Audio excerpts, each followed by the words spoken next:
Hari terberat Rasulullah Shallallahu Alaihi Wasallam saat ditolak keras penduduk Taif.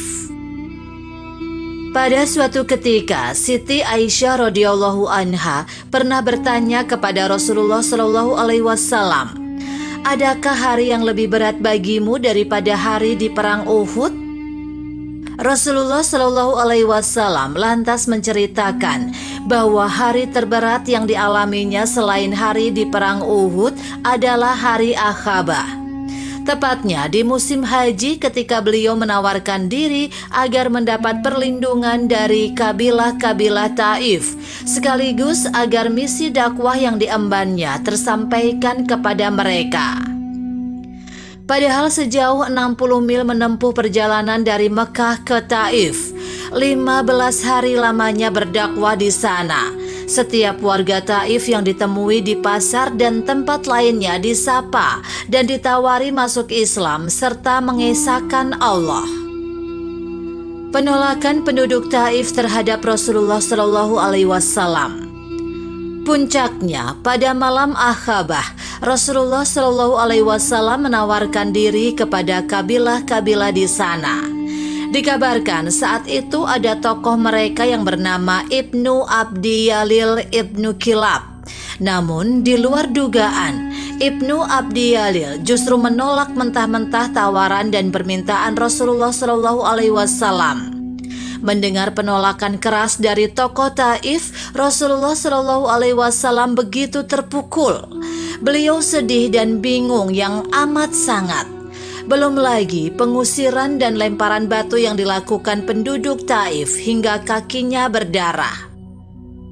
Akhirnya beliau pergi meninggalkan Taif. Sepanjang perjalanan beliau tak menyadari kemanakah dirinya pergi. Baru setelah sampai di Kharnuat Sa'alib, beliau menyadarinya. Kharnuat Sa'alib sendiri merupakan sebuah wilayah yang jaraknya kurang lebih 2 marhalah, sekitar 48 mil atau 89,5 km dari kota Mekah. Sekarang wilayah itu dikenal dengan nama Kharnul Manazil. Dan dari sanalah para penduduk Najd berirham dan bertolak menunaikan ibadah haji dan umroh. Namun Allah segera menghibur Rasulullah Shallallahu Alaihi Wasallam atas penderitaan dan beban berat yang telah dialami fisik dan psikisnya. Pada hari itu Allah mengutus malaikat Jibril. Tepat saat mengangkat kepalanya, Rasulullah Shallallahu Alaihi Wasallam melihat malaikat Jibril berada di atas awan. Dia pun memanggilnya dan berkata, "Sesungguhnya Allah mendengar apa yang kaummu katakan. Allah juga mengetahui bagaimana jawaban mereka. Sekarang Dia telah mengutus malaikat penjaga gunung kepadamu untuk diperintah apa saja sesuai keinginanmu terhadap mereka." Kemudian malaikat penjaga gunung pun datang dan mengucap salam. "Wahai Muhammad, sekarang engkau bergantung kepada keinginanmu. Jika engkau mau, akan aku timpakan kedua gunung itu terhadap mereka." Dari pernyataan malaikat penjaga gunung kita mengetahui bahwa betapa besar kekuatan yang Allah berikan kepada malaikat itu, sampai-sampai mampu mengangkat kedua gunung besar yang ada di Mekah lalu menimpakannya kepada para penduduk Mekah. Sehingga jika benar kedua gunung itu ditimpakan, mereka pasti sudah binasa dan tinggal bekasnya saja. Namun, apa yang dilakukan oleh warga Taif tidak sampai mengeluarkan Rasulullah Shallallahu Alaihi Wasallam dari jati dirinya sebagai seorang Rasul dan perangainya yang lemah lembut dan penyayang.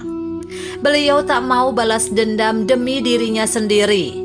Beliau tetap bersabar dan memperhitungkan balasan yang akan diterimanya. Alih-alih ingin balas dendam, beliau malah berujar, "Justru aku berharap dari keturunan mereka Allah mengeluarkan orang-orang yang menyembahkan Dia semata, tidak ada yang menyekutukannya dengan apapun." Dan ternyata harapannya terkabulkan. Allah mengeluarkan orang-orang yang akan menyembahnya dari turunan mereka. Mereka berbondong-bondong masuk Islam.